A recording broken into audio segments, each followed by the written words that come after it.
दोस्तों, स्वागत है आप सबका एक बार फिर हमारे YouTube चैनल में।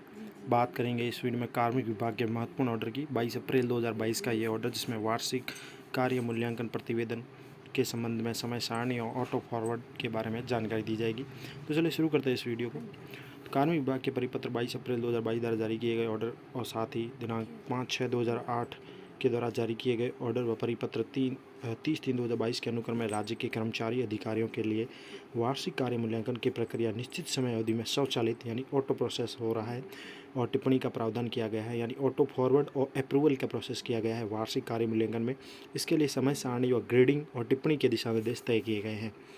तो देख लेते हैं, ज़रूरी है ये सभी अधिकारी कर्मचारियों के लिए वार्षिक कार्य मूल्यांकन को लेकर, जिसकी निश्चित समय अवधि तय कर दी गई है, ग्रेडिंग के दिशा निर्देश तय किए गए, ऑटो फॉरवर्ड और अप्रूवल का प्रोसेस लागू कर दिया गया है। सबसे इंपॉर्टेंट है प्रतिवेदित यानी रिपोर्टी द्वारा निर्धारित समय अवधि में ऑनलाइन प्रतिवेदन प्रस्तुत कर दिया गया है तथा निर्धारित चैनल के अनुसार बिना किसी अधिकारी की ग्रेडिंग टिप्पणी अंकित किए हुए स्वचालित यानी ऑटो फॉरवर्ड और अप्रूवल होकर प्रशासनिक विभाग को प्राप्त होने पर पिछले 3 वर्षों की ACR ग्रेडिंग के आधार पर इस प्रकार रहेगी, जिसमें तीनों वर्षों की ACR ग्रेडिंग अगर समान होने पर गत वर्षों की ग्रेडिंग ही उसी वर्ष की ग्रेडिंग मानी जाएगी। इसके साथ ही गत तीनों वर्षों की ACR ग्रेडिंग में भिन्नता होने पर यदि किन्हीं 2 वर्षों की ग्रेडिंग समान है तो उन 2 वर्षों की ग्रेडिंग ही उस वर्ष की ग्रेडिंग मानी जाएगी। साथ ही यदि तीनों वर्षों की ग्रेडिंग भिन्न है तो तीनों वर्षों में से उच्चतम प्राप्त ग्रेडिंग ही उस वर्ष की ग्रेडिंग मानी जाएगी। इसके साथ ही आदेश क्रमांक 5/6/2008 दिनांक के अनुसार बिंदु संख्या 20.1.2 के कारणों में गत 3 वर्षों में से किसी वर्ष या वर्षों की ग्रेडिंग उपलब्ध नहीं है तो तदनुसार क्रमशः पिछले वर्षों की ACR को सम्मिलित करके 3 वर्ष की गणना की जाएगी। साथ ही यदि सेवा काल में 3 वर्ष से कम होने के कारण 3 वर्षों की ग्रेडिंग उपलब्ध नहीं है तो उपलब्ध वर्षों की ग्रेडिंग में से उच्चतम ग्रेडिंग को ही उस वर्ष की ग्रेडिंग मानी जाएगी। इसके साथ ही प्रतिवेदित यानी रिपोर्टी द्वारा ऑनलाइन प्रतिवेदन निश्चित समय अवधि में नहीं भरने पर तथा प्रशासनिक विभाग द्वारा निर्धारित चैनल के अनुसार ब्लैंक ACR ही ऑटो फॉरवर्ड जो है प्रतिवेदक अधिकारी को भेज दी जाएगी। इसके साथ ही निर्धारित चैनल के अनुसार प्रतिवेदक, समीक्षक और स्वीकारकर्ता अधिकारी के द्वारा टिप्पणी ग्रेडिंग प्राप्त होने पर प्रतिवेदक और समीक्षक और स्वीकारकर्ता अधिकारी में से उच्चतर अधिकारी द्वारा प्रदत्त ग्रेडिंग को ही प्रतिवेदन की अंतिम ग्रेडिंग माना जाएगा। साथ ही निर्धारित चैनल के अनुसार अधिकारी, प्रतिवेदक, समीक्षक व स्वीकारकर्ता अधिकारी द्वारा टिप्पणी ग्रेडिंग नहीं किए जाने पर ऑटो फॉरवर्ड व अप्रूवल होकर प्रशासनिक विभाग को मिलने वाली ACR को नॉट रिसीव्ड यानी अप्राप्त माना जाएगा। इसके साथ ही आपको बता दें कि ऑनलाइन जो ACR को लेकर दिशा निर्देश है कि ऑनलाइन बनाने के पश्चात जो भी कंफर्म है APR कंट्रोलर मैनेजिंग कार्मिक विभाग के प्रशासनिक विभाग द्वारा की जाएगी।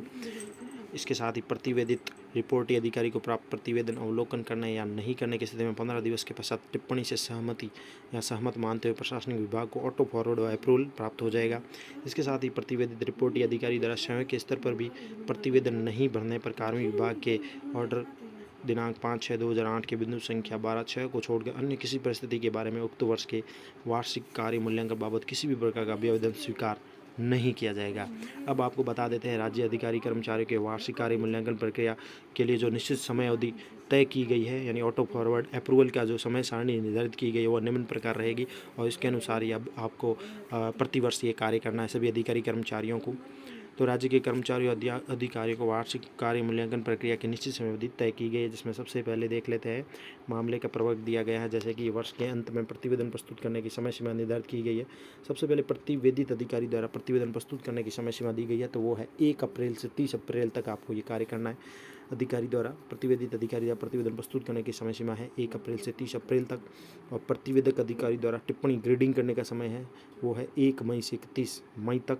साथ ही समीक्षक अधिकारी द्वारा टिप्पणी ग्रेडिंग करने का समय रहेगा 1 जून से 30 जून तक। स्वीकारकर्ता अधिकारी है उसके द्वारा टिप्पणी ग्रेडिंग करने की समय सारणी रहेगी 1 जुलाई से 31 जुलाई तक।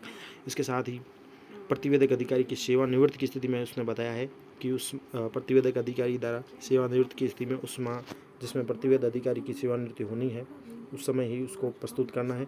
और प्रतिवेदक अधिकारी जो टिप्पणी ग्रेडिंग करेंगे वो प्रतिवेदक अधिकारी की सेवानिवृत्ति से पूर्व करेंगे और समीक्षक अधिकारी द्वारा टिप्पणी ग्रेडिंग की जाएगी तो प्रतिवेदन प्राप्त होने के 30 दिवस के भीतर की जाएगी और स्वीकारकर्ता अधिकारी जो ग्रेडिंग टिप्पणी करेंगे वो प्रतिवेदन प्राप्त होने से 30 दिवस के भीतर करेंगे। इसके साथ ही नंबर 3 है कि प्रतिवेदक अधिकारी के स्थानांतरण होने की स्थिति में बात कही गई है कि प्रतिवेदक अधिकारी के कार्य मुक्त होने के साथ ही प्रतिवेदन प्रस्तुत करना होगा। और टिप्पणी जो ग्रेडिंग होगी प्रतिवेदक अधिकारी द्वारा ग्रेडिंग या टिप्पणी करने का समय है कि प्रतिवेदन प्राप्त होने के 30 दिवस के भीतर है। समीक्षक अधिकारी द्वारा भी प्रतिवेदन प्राप्त होने के 30 दिवस के भीतर और स्वीकारकर्ता अधिकारी द्वारा प्रतिवेदन प्राप्त होने के 30 दिवस के भीतर है। इसके साथ ही प्रतिवेदित के स्थानांतरण होने की स्थिति में भी बताया गया है कि कार्य मुक्त होने के साथ ही प्रतिवेदन प्रस्तुत करना होगा। प्रतिवेदन प्राप्त होने के 30 दिवस के भीतर ये कार्य करना है। आगे के अधिकारी को भी अपनी टिप्पणी, प्रतिवेदक जो भी अधिकारी है टिप्पणी ग्रेडिंग करेंगे। समीक्षक अधिकारी भी 30 दिवस के भीतर और स्वीकारकर्ता अधिकारी भी 30 दिवस के भीतर करेंगे। अब सबसे इम्पोर्टेंट बता देते हैं आपको, शिक्षा विभाग के कर्मचारियों अधिकारियों के लिए प्रतिवेदनों की समय सारणी भी यहाँ बता दी गई है। तो शिक्षा विभाग के कर्मचारी अधिकारियों के लिए समय सारणी जो है ऑटो फॉरवर्ड अप्रूवल निश्चित समय में इस प्रकार रहेगा, जिसमें शिक्षा विभाग में प्रतिवेदनों की समय सारणी जो है वो इस प्रकार रहेगी कि 1 जुलाई से 31 जुलाई तक ये कार्य करना है शिक्षा विभाग के अधिकारी कर्मचारियों को, जिसमें प्रतिवेदित अधिकारी द्वारा प्रतिवेदन प्रस्तुत करने की ये समय है 1 जुलाई से 31 जुलाई। और साथ ही प्रतिवेदक अधिकारी द्वारा टिप्पणी ग्रेडिंग करने की समय सारणी रहेगी 1 अगस्त से 31 अगस्त तक। और इसके साथ ही समीक्षक अधिकारी द्वारा टिप्पणी की जाएगी 1 सितंबर से 30 सितंबर तक। और फिर लास्ट में स्वीकारकर्ता अधिकारी जो टिप्पणी ग्रेडिंग करेंगे वो 1 अक्टूबर से 31 अक्टूबर तक रहेंगे। तो शिक्षा विभाग के अधिकारी कर्मचारी के प्रतिवेदनों की समय सारणी इस प्रकार है 1 जुलाई से 31 जुलाई तक। फिर आगे के अधिकारी के पास जाएगी 1 अगस्त से 31 अगस्त, उसके पश्चात 1 सितंबर से 30 सितंबर, तो लास्ट में स्वीकारकर्ता अधिकारी रहेगा 1 अक्टूबर से 31 अक्टूबर तक। तो ये APR को लेकर है। इसके साथ ही जिला अधिकारियों के प्रतिवेदनों की समय सारणी अलग से निर्धारित की गई है, जिसमें जिला स्तरीय अधिकारियों के प्रतिवेदनों में जिला कलेक्टर की टिप्पणी ग्रेडिंग अंकित करने की समय सारणी है, जिसमें प्रतिवेदित अधिकारी द्वारा प्रतिवेदन प्रस्तुत करने की समय सीमा रहेगी 1 अप्रैल से 30 अप्रैल तक। प्रतिवेदक अधिकारी द्वारा टिप्पणी ग्रेडिंग की रहेगी 1 मई से 31 मई तक। जिला कलेक्टर द्वारा टिप्पणी ग्रेडिंग करने की समय सारणी 1 जून से 30 जून तक रहेगी।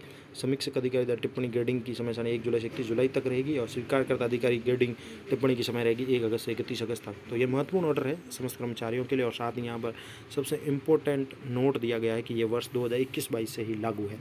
तो ये वर्ष 2021-22 से ही लागू हो जाएगी। APR को लेकर महत्वपूर्ण ऑर्डर है, जिसमें कर्मचारियों से रिलेटेड है और इसमें अधिकारी कर्मचारियों के लिए, साथ ही जिला स्तर के कर्मचारियों के लिए, शिक्षा विभाग के कर्मचारियों के लिए, सभी कर्मचारियों के लिए जो है तिथि तय कर दी गई है। APR जो भी ऑनलाइन हम भरते हैं उसमें अब 1 अप्रैल से 30 अप्रैल तक की जो है तिथि निर्धारित की गई है। शिक्षा विभाग के लिए 1 जुलाई से 31 जुलाई तक का जो है टाइम फ्रेम निर्धारित किया गया है। जैसा कि आपको पता है कि APR ऑनलाइन प्रोसेस कर दिया गया है, अब ऑनलाइन ही भरी जाती है। ये उसी के संबंध में नया और नवीन ऑर्डर है। तो ACR से रिलेटेड ये महत्वपूर्ण जानकारी थी आप सभी के लिए इस वीडियो में। 22 अप्रैल 2022 का ये महत्वपूर्ण ऑर्डर कार्मिक विभाग DOP द्वारा जारी, क्योंकि अब निश्चित समय अवधि दे दी गई है वार्षिक कार्य मूल्यांकन, जिसको कहते हैं हम APR अधिकारी कर्मचारियों के लिए। अब अगर आपने टिप्पणी नहीं किया, आगे नहीं फॉरवर्ड किया, तो ऑटो फॉरवर्ड होगा, ऑटो ही अप्रूवल होगा, जैसा कि दिशा निर्देश दिए गए और समय अवधि निर्धारित की गई है समस्त कर्मचारियों के लिए। तो कार्मिक विभाग के द्वारा ये जारी किया गया है समस्त अधिकारी कर्मचारियों के लिए, और भविष्य में इसी के अनुसार ये कार्य किया जाएगा। इसके साथ ही अधिक जानकारी आप 5/6/2008 का ये ऑर्डर जो है कार्मिक विभाग द्वारा पहले जारी किया गया, उसमें समस्त दिशा निर्देश और भी ज़्यादा दिए गए हैं, देख सकते हैं आप उसमें भी 5/6/2008 का ऑर्डर कार्मिक विभाग द्वारा जारी किया गया।